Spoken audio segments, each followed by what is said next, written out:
اور नाबालग के हवाले से आपने गुफ्तगू फरमाई, तो सवाल शामिल करना चाहता हूँ कि बालग क्या और इसके साथ साथ नाबालग, बालग और नाबालग, और कुछ बच्चे ऐसे भी होते हैं जो अब नॉर्मल होते हैं, अगर वो साबिन निसाब है तो उसके लिए ज़कात का क्या हुक्म है? देखिए, हमने शराइत में जिक्र कर दी, आज़ाद है, मुसलमान है, आकिल है, बालिग है जी, बालिग तो ज़कात देगा जी। अब जो सूरत आपने पूछी उसमें यह है कि एक शख्स नाबालिग है लेकिन वो उसकी मलकियत है उसमें, यूँ कह लीजिए उसके वालिद फौत हो गए तो उसको जायदाद में बहुत सारा माल मिल गया, या वैसे ही वालिदैन जो होते हैं वो बच्चों के नाम, जिस तरह आपने तोहफे तहाइफा भी जिक्र किए, बेटी को 25-30 हज़ार रुपया ईदी आई है, जी, जी।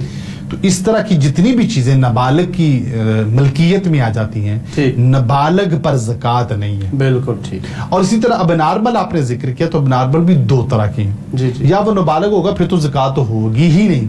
अब अगर वही नॉर्मल बच्चे जब बालिग हो जाते हैं तो उनकी मलकियत में भी चीजें होती हैं। जी, जी। अब सवाल यह है कि वो जो है उसमें जो पागलपन है या पोलापन जिसको हम कहेंगे, जी, जी। वो किस लेवल का है।